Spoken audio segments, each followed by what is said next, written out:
అంగన్వాడీల విషయంలో జగన్మోహన్ రెడ్డి మొండి వైఖరే గెలిచిందా? అంగన్వాడీలు ఓడారా అంటే అవుననే సమాధానం ఇస్తున్నారు కొంతమంది రాజకీయ విశ్లేషకులు.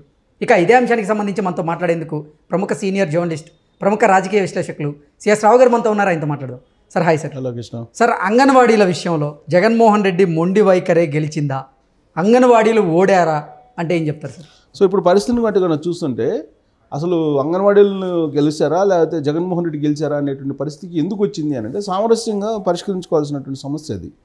అంగన్వాడీలది అంగన్వాడీలు డిమాండ్లు పెట్టారు, దాని మీద ప్రభుత్వం స్పందించాలి. కానీ ప్రభుత్వం స్పందించలేదు, కొంతమేరకు స్పందించిందని చెప్పి చెప్తూ ఉన్నారు. బట్ అంగన్వాడీలు అసలు జగన్మోహన్ రెడ్డి మెడలు ఉంచుదాము, అసలు జగన్మోహన్ రెడ్డి ఏంటి, చాలామంది మేము సీఎంలు చూసాము ఇంతకుముందు, వాళ్ళ మెడలు ఉంచి మా సమస్యలు పరిష్కరించుకోగలిగాము, కానీ జగన్మోహన్ రెడ్డి వాళ్ళకి ఏందో తేల్చేస్తామని చెప్పి ఈ మధ్య మనకి ఇచ్చినటువంటి ఇంటర్వ్యూలో కూడా అంగన్వాడీ అసోసియేషన్లు సంఘాలకు సంబంధించిన కొంతమంది నేతలు చెప్పడం జరిగింది.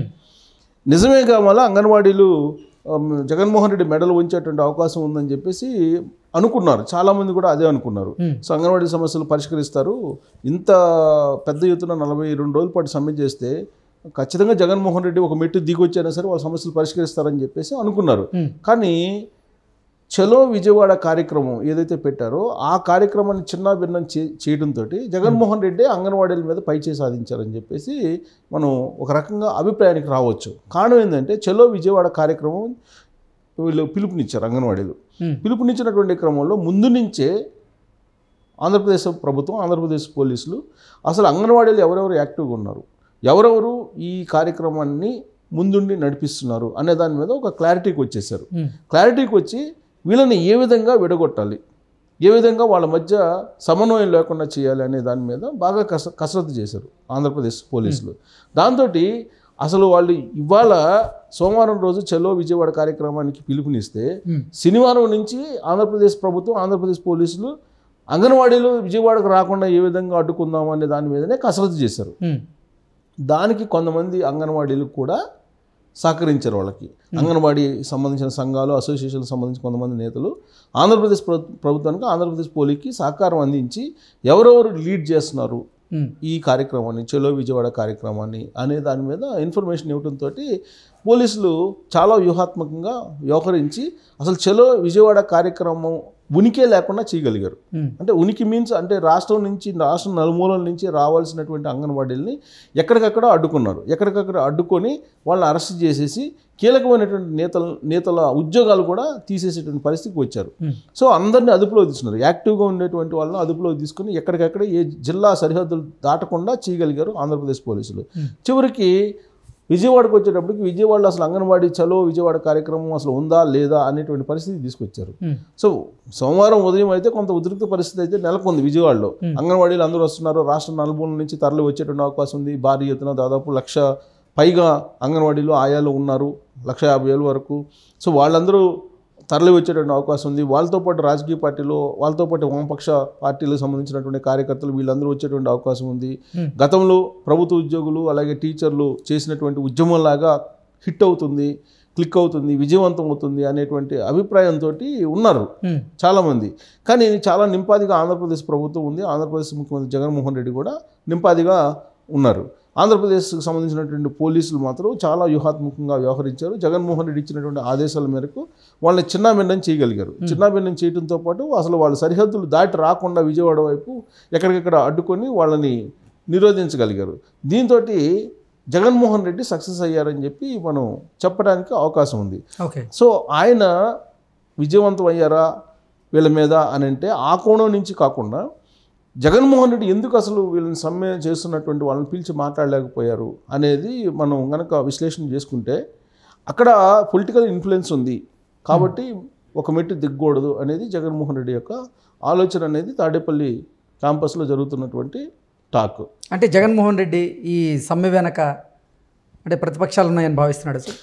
సో ప్రతిపక్షాలు ఉన్నాయి, అలాగే వామపక్ష పార్టీలు బలంగా ఉన్నాయని చెప్పి ఆయన భావిస్తున్నాడు.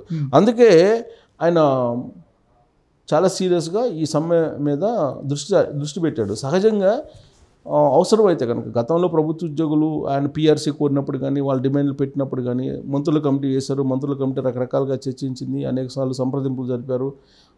సిపిఎస్ రద్దు చేయలేము, జీపీఎస్ తీసుకొస్తామని చెప్పారు. ఇలా రకరకాల ఆప్షన్స్ పెట్టి చర్చలు జరిపారు మంత్రివర్గ ఉపసంఘం.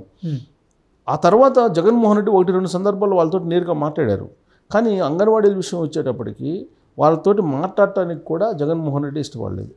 ఇష్టపడకపోగా అసలు వాళ్ళ సమ్మె ఏ విధంగా నిర్వహిస్తారు, మొత్తం అసలు ఒక యుద్ధం మాదిరిగానే మొదటి నుంచి కూడా ఒక యుద్ధం మాదిరిగానే అంగన్వాడీలతో వ్యవహరించాడు జగన్మోహన్ రెడ్డి ప్రభుత్వం, జగన్మోహన్ రెడ్డికి సంబంధించినటువంటి యంత్రాంగం అంతా కూడా.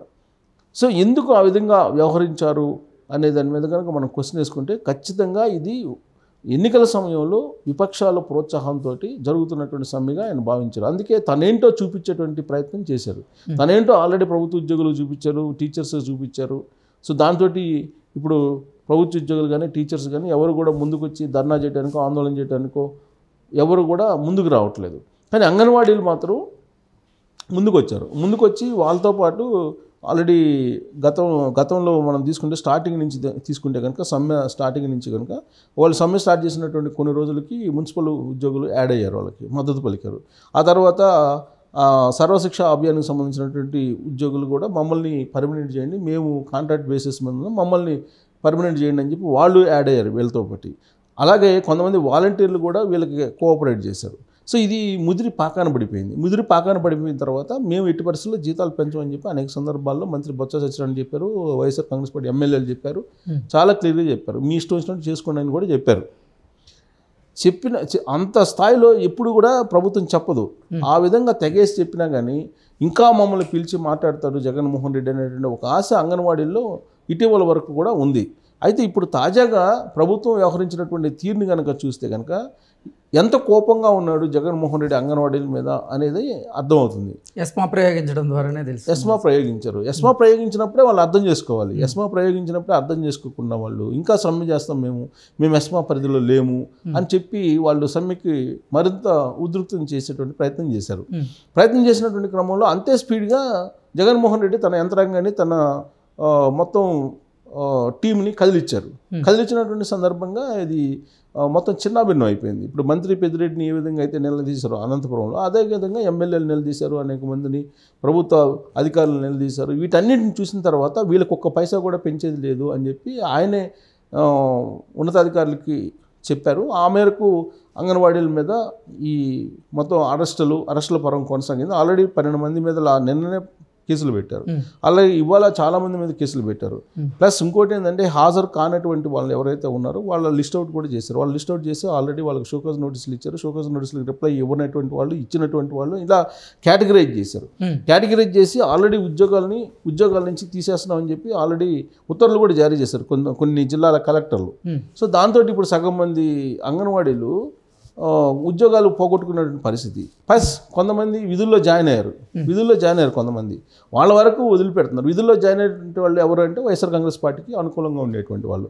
సో మొత్తం మీద గతంలో ఆంధ్రప్రదేశ్ ప్రభుత్వ ఉద్యోగులు టీచర్ల మధ్య ఏ విధంగా అయితే డిస్ప్యూట్స్ వచ్చాయో ఇప్పుడు అంగన్వాడీల్లో కూడా తీసుకురావడంలో సక్సెస్ అయ్యాడు జగన్మోహన్ రెడ్డి అని చెప్పి మనం విశ్లేషణ చేసుకోవాలి. ఓకే, అంటే చలో విజయవాడ అనే నినాదంలో జగన్మోహన్ రెడ్డి గెలిచాడు, అంతే, అంగన్వాడీలు ఓడారన్నట్లు మనం భావించవచ్చు.